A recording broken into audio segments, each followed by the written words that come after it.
बेजुबानों को जिन्होंने जुबान दिया, बेजुबानों को जिन्होंने जुबान दिया, महात्मा गांधी को जिन्होंने जीवन दान दिया, और देश के एक एक बच्चे को जिन्होंने दुनिया का सबसे बड़ा संविधान दिया, ऐसे करुणा के सागर बाबा साहब भीमराव अंबेडकर के चरणों में मेरा कोटि कोटि नमन।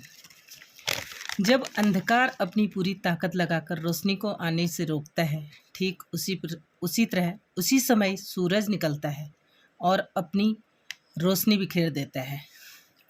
ठीक उसी तरह से इस देश में जब छुआछूत था, असमानता थी, महिलाओं को अधिकार नहीं थे, महिलाओं को न शिक्षा का अधिकार था, वो घर से बाहर नहीं निकल सकती थी, उसी समय बाबा साहब सूरज की रोशनी बनकर आए और अपनी रोशनी की किरण को पूरे देश में फैला दिया। एक ऐसा व्यक्तित्व जिन्हें 9 भाषाओं का ज्ञान था, एक ऐसा व्यक्तित्व जिनके पास 36 प्रकार की डिग्री थी, उसके बाद भी वे पूरा जीवन उन्होंने अपमान के घूंट पीकर पिए, पूरा जीवन उन्होंने संघर्ष किया, उसके बाद भी वे रुके नहीं, कभी झुके नहीं, क्योंकि उनका इरादा पक्का था। उन्होंने समाज को बदलना था, एक संदेश देना था। इसीलिए वे कहते थे, मैं चला जब सामने तब दीवार सी दुनिया खड़ी थी, मैं चला जब सामने तब दीवार सी दुनिया खड़ी थी, और हंसा मैं जबकि बनी थी आँख सावन की झड़ी थी।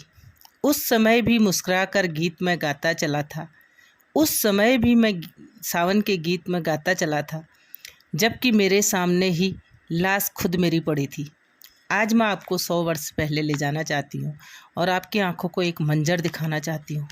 कल्पना कीजिए, जब इस देश में, इस समाज में दलितों को सवर्णों के साथ बराबरी से बैठने का अधिकार नहीं था, जब उच्च जातियों के साथ एक कुएं से पानी पीने का अधिकार नहीं था, महिलाओं को घर से निकलने, शिक्षा प्राप्त करने का अधिकार नहीं था, गरीब तबके के साथ सिर्फ अत्याचार और सिर्फ अत्याचार होता था, तब बाबा साहब ने इन सारी कुरीतियों को दूर करने को एक ऐसे संविधान का निर्माण किया जो सबके लिए एक समान हो और जो सबके लिए एक ही नज़र रखता हो।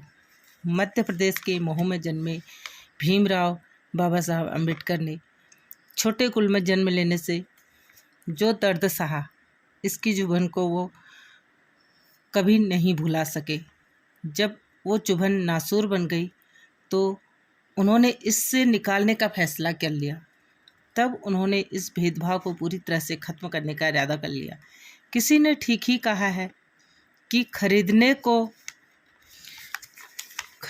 को जिसे कम थी दौलते दुनिया, किसी कबीर की मुट्ठी में वो रत्न देखा है, बड़ा न छोटा कोई फ़र्क बस नज़र का है, सभी को चलते समय बस एक ही कफन में देखा है। बाबा साहब का सपना था इस देश में एकता और अखंडता हो, किसी भी व्यक्ति पर जाति या वर्ग के आधार पर भेदभाव न हो, सबके साथ समानता हो। आज उनकी जयंती के अवसर पर उपलक्ष्य में मैं न केवल उनके कार्यों को याद करना चाहती हूँ, बल्कि उन्होंने हमारे लिए जो मार्ग प्रशस्त किया, जो पथ दिखाया, वो समाज में लागू करना चाहिए। वो लागू करें, मिलकर रहें, भेदभाव न करें, न होने दें। आज इस देश में धर्म जाति के नाम पर लड़ाई, झगड़े, फसाद, तोड़ फोड़, कितना कुछ होता है, भ्रष्टाचार, बहुत कुछ होता है। पर इस देश में करना है तो घेराव करो। बाबा साहब ऐसा नहीं चाहते थे कि वो तोड़ फोड़ हो, घेराव हो, दुखों का घेराव, दुख न दें, लेकिन करना है तो इस देश में करना है तो सिर्फ दुखों का घेराव करो। बंद ही होना है तो भ्रष्टाचार बंद करो। तोड़फोड़ करनी है तो तोड़ो वर्ग भेद को, जिससे आदमी से अत्याचार बंद करो। अंत में इतना कहना चाहूँगी कि बाबा साहब की जयंती के अवसर पर न केवल उनको याद करें, बल्कि उन्होंने जो सपना देखा था उसे साकार करने में अपना योगदान दें। आज इस देश में छोटी छोटी बातों पर झगड़ा न करें, बल्कि प्रेम और एकता का भाव रखें, तो आज का दिन भी सार्थक सिद्ध होगा। हम नहीं हिंदू मुसलमान, हम नहीं ऐसे सिखे बुहरम, हम नहीं हिंदू मुसलमान, हम नहीं सेखो बुहरम, हम नहीं काजी पुरोहित, हम नहीं रामो रहीमन, भेद से आगे खड़े हम, फ़र्क से अनजान हैं हम। प्यार है मजहब हमारा और बस इंसान हैं हम, और बस इंसान हैं हम। जय भीम, जय भारत।